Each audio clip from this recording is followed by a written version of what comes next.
সোমবার রাত 10:30টায় যৌথ বাহিনীর অভিযানের পর চুয়াডাঙ্গা জেলা বিএনপির সাধারণ সম্পাদক শামসুজ্জামান ডাবলুকে জিজ্ঞাসাবাদের জন্য হেফাজতে নেওয়া হয়। পরে সেখানে তিনি অসুস্থ হয়ে যান। হাসপাতালে নেওয়া হলে মারা যান তিনি। তার মৃত্যুর খবরে রাতেই মহাসড়কে আগুন জ্বালিয়ে ও গাছের গুঁড়ি ফেলে বিক্ষোভ করে নেতাকর্মীরা। এরপর দিন দুপুরে জেলা প্রশাসক ও পুলিশের আশ্বাসে পরিস্থিতি স্বাভাবিক হয়। এদিকে গতকালই ডাবলুর লাশ ময়নাতদন্ত শেষে বাড়ি পাঠানো হলে কান্নায় ভেঙে পড়েন স্বজনরা। আজ সকালে হয় ডাবলুর প্রথম নামাজের জানাজা। এ সময় তার মৃত্যুর জন্য জড়িতদের দৃষ্টান্তমূলক শাস্তির দাবি জানান স্বজন ও নেতাকর্মীরা।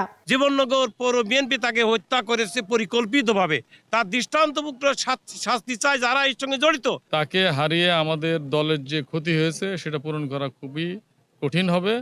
আমরা এই মুহূর্তে শুধুমাত্র তার আত্মার রুহের মাগফিরাত কামনা করছি, আল্লাহ যেন তাকে বেহেশতে নেন। ডাবলু হত্যার ঘটনায় আইনি ব্যবস্থা নেওয়া হয়েছে জানান আইনজীবী।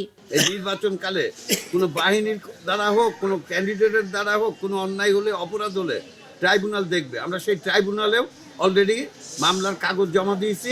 ট্রাইব্যুনাল এটা তদন্ত করে ব্যবস্থা নিই। এই ঘটনায় জেলা প্রশাসনের পক্ষ থেকে 3 সদস্যের তদন্ত কমিটি গঠন করা হয়েছে। যে টিম এখানে ছিল সেই টিমের প্রত্যেক সদস্যকে প্রত্যাহার করা হয়েছে ইমিডিয়েট ইফেক্টে। মামলা হয়েছে সুষ্ঠু নিরপেক্ষ তদন্ত।